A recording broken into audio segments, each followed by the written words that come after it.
How Spain became a hotspot for coronavirus. Unseasonably warm weather, Champions League football and other major events, homes on the beach and a café culture. Just a few of the factors that may have helped carry an insidious virus across southern Europe, from country to country and city to city, from Italy to Spain and Portugal. The virulence and lethality of the coronavirus was compounded by the fact that symptoms take at least several days to emerge, and by a series of missteps by governments as they chased its impact, before eventually succumbing to the reality that only a total lockdown could stem the tide. More than 5,000 people have died since a coronavirus outbreak exploded in Spain, one of the countries worst affected by the pandemic. The country has more than 54,000 active cases of the virus, according to recent figures from the Ministry of Health. On February 19, nearly 3,000 Valencia football fans traveled from Spain to Milan to watch their team play Atalanta in a European Champions League game. Some 40,000 Italians were also at the game, many of them from Bergamo and surrounding towns. Milan was buzzing that evening, according to the mayor of Bergamo, Giorgio Gori. Besides those who attended the game, others watched it from their homes, in families, in groups, at the bar, Gori said this week. It is clear on that evening there was an opportunity for a strong spread of the virus. Immunologist Francesco Lafoche is of the same view, telling the Corriere dello Sport. It's probable that there were several major triggers and catalysts for the diffusion of the virus, but the Atalanta-Valencia game could very well have been one of them. With hindsight, it was madness to play with a crowd present, but at the time things weren't clear enough, Lafoche said. 2 days later, in the town of Codogno, some 60 kilometers 40 miles from Bergamo, a 38-year-old man known as Patient 1 was diagnosed with the virus. But by then, according to research reported by nearly 20 Italian specialists, the virus had long been on the move. At the time of detection of the first COVID-19 case, the epidemic had already spread in most municipalities of southern Lombardy, they say. After examining nearly 6,000 confirmed cases, the researchers discovered that there were already 388 patients in the Lombardy region with novel coronavirus as early as February 19, even if they'd not yet been identified as such.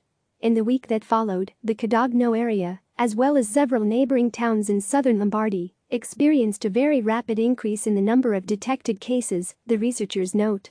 Although the research has not been published in a peer-reviewed journal, it was mentioned in a report by the journal Nature on Friday. By then the visitors from Valencia were back home.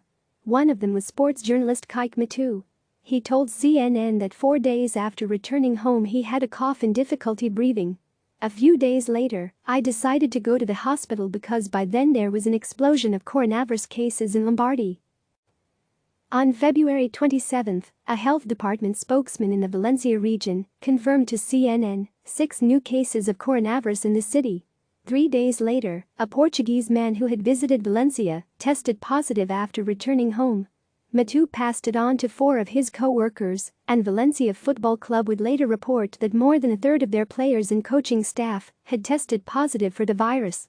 In the first week of March, the Spanish Health Ministry ordered large sporting events to be held behind closed doors, including the return leg of the Valencia-Atalanta tie. But in other respects, life in Spain went on pretty much as normal. Bars and cafes were open, unseasonably warm weather brought Spaniards out into common spaces.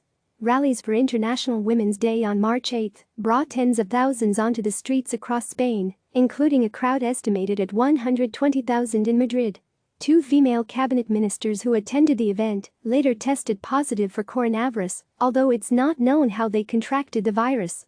Opposition parties have criticized the government for allowing those events to go ahead. The following week, the government moved to what its health minister, Salvador Illa, called reinforced containment.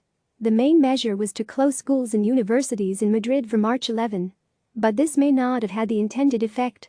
Hundreds of thousands of students enjoyed a sudden and unexpected holiday. Many Madrileños left the capital, perhaps anticipating stricter measures. The roads were crowded when Spanish Prime Minister Pedro Sánchez declared on March 13 that a state of alarm would be introduced. But its details were left to a cabinet meeting the following day. Even before those details were published, essentially putting Spain on lockdown, local authorities in places like Murcia and Valencia began to close beaches and tell people from Madrid not to visit their homes on the coast. The following weekend, the Guardia Civil, the national police force, felt it necessary to tweet.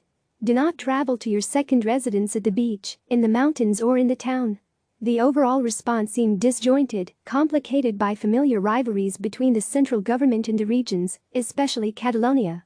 Spain has certainly been far from alone in scrambling to keep up with the impact of coronavirus. As PM Sanchez himself has admitted, we can understand that right now every measure seems insufficient, but just a week ago it might have seemed exaggerated.